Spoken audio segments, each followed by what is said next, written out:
Bernanke has in secret spent hundreds of billions of dollars bailing out one group and not bailing out another group. I don't see anybody in the news media demanding the kind of transparency at the Fed that you would demand of every other aspect of the federal government. And I think it is corrupt and it is wrong for one man to have that kind of secret power. So, Congressman Paul, where do you come down on this?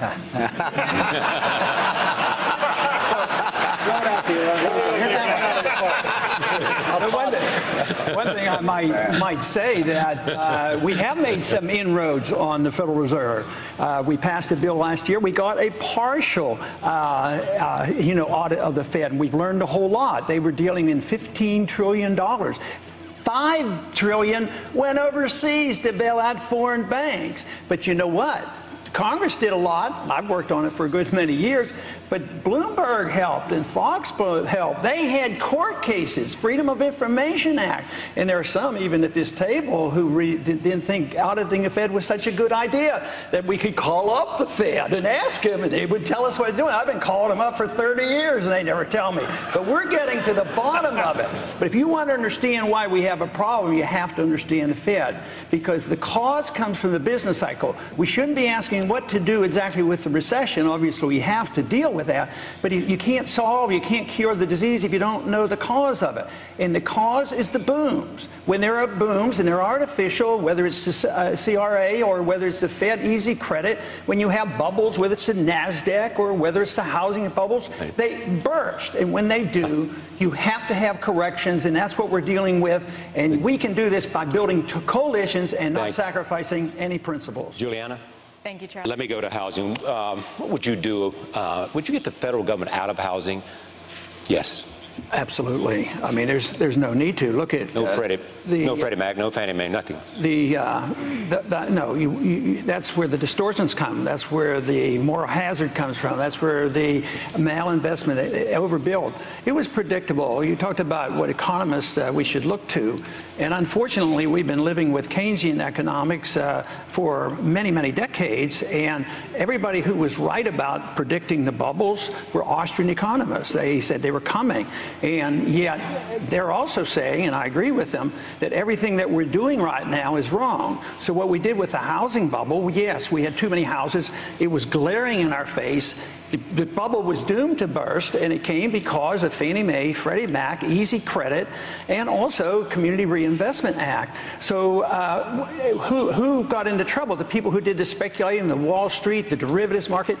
They got the bailout. They got privileges. So what happened to the middle class? They lost their jobs. They lost their houses. This whole system is all messed up. And what I hear here is just tinkering with the current system and not looking at something new and different. And it's a free market economy without a Federal Reserve System, with sound money. If you don't have that, you're going to continue with the bubble. And this propping up this debt and keeping the correction. You need the correction. You need to get rid of the malinvestment and the debt. The debt is the burden on the economy. All right, we'll be back. Take a break and be right back. Stay with us from Dartmouth, Hanover, New Hampshire. Congressman Paul. Since the Federal Reserve is the engine of inflation, creates the business cycle, produces our recessions and our depressions, the Federal Reserve obviously is a very important issue. And fortunately tonight we have a former director of the Federal Reserve at Kansas City. So I have a question for Mr. Kaine.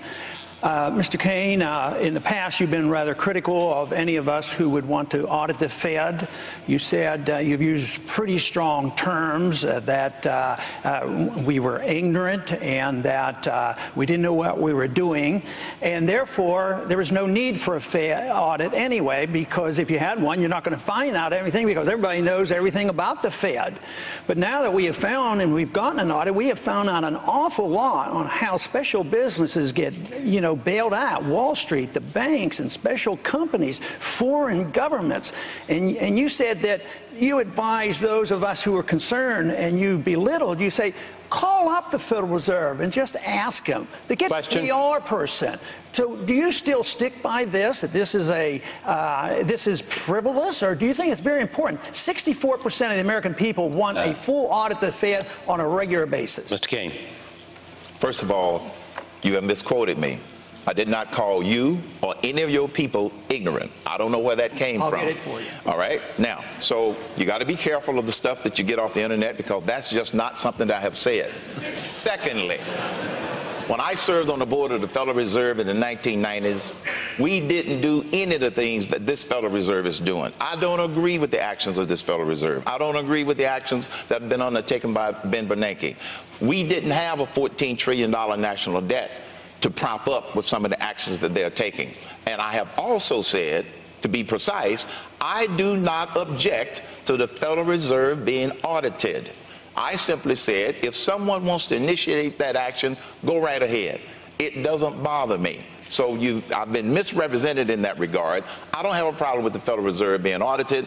It's simply not my top priority. My top priority is 999. Jobs, jobs, jobs. Governor Perry.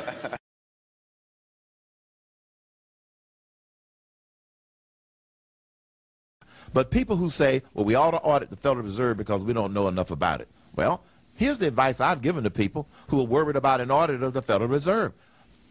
Call them up and ask them if you can stop by and have one of their PR people or one of their public relations people explain to you how the Federal Reserve operates. I think a lot of people are calling for this audit of the Federal Reserve because they don't know enough about it. There's no hidden secrets going on in the Federal Reserve to my knowledge. And I tell people, you know, we've got 12 Federal Reserve banks. You find out which district you're in, call them up and go from there. We don't need to waste money with another commission or an audit that's not necessary. Because, folks, we got a lot of other problems we need to worry about. You're listening to the Neil Boortz Show, and this is Herman Cain. This is your official. Mr. Cain, you disapprove of Fed Chairman Ben Bernanke, and we all know that your priority is 999. But one of the most important appointments that you're going to have to make your first year, should you be president, would be Fed Chairman. So which Federal Reserve chairman over the last 40 years do you think has been most successful and might serve as a model for that appointment? Alan Greenspan. Why? Because that's when I served on the board of the Federal Reserve in the early 1990s. And the way Alan Greenspan oversaw the Fed and the way he coordinated with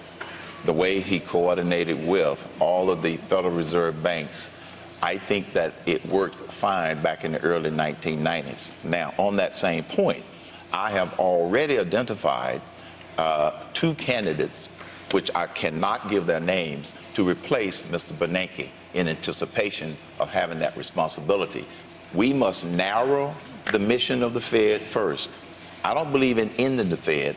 I believe we can fix the Fed by getting their mission refocused on monetary price stability, and I have candidates in mind that will help us do. So you have two appointments waiting in the wings for 2013, for that when his term is up 2014. Yes, I have two candidates waiting in the wings. How about a hint? To take that job. I got to keep them confidential. Okay, Congressman Paul. Spoken like a true insider. No, Alan Greenspan was a disaster.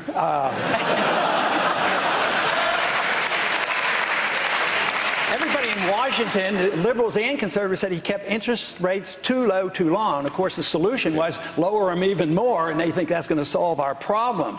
But if I had to name one person that did a little bit of good, that was Paul Volcker. He at least knew how to end or help, end the inflation.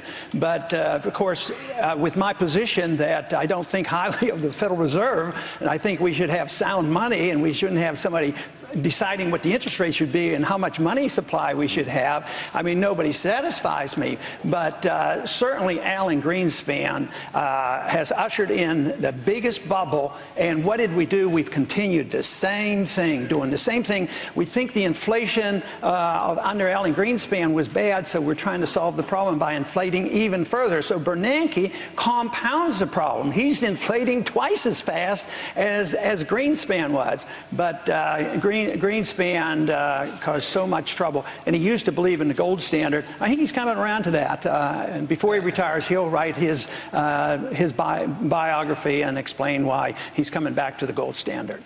I want to go from a gold standard to a small business. I just want to add one quick thing. You know,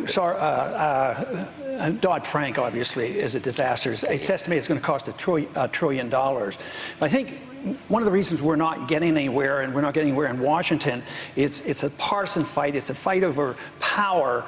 Because Sarbanes-Oxley, which was done by the Republicans, it cost $1 trillion too. It's repealed that too. I mean, if you look at what we've done as Republicans, we have caused a lot of problems. To say it's all in these past 2 years, I mean, I think that is so misleading. That's why the American people are sick and tired of listening to the politicians. All right, I want to bring my colleagues in. Right. Karen.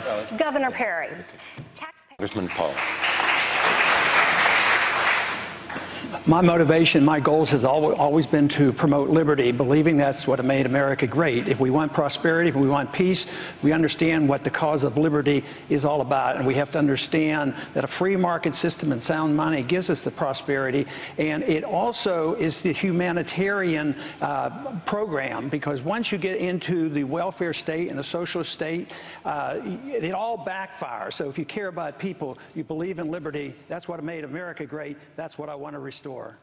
Senator Santorum.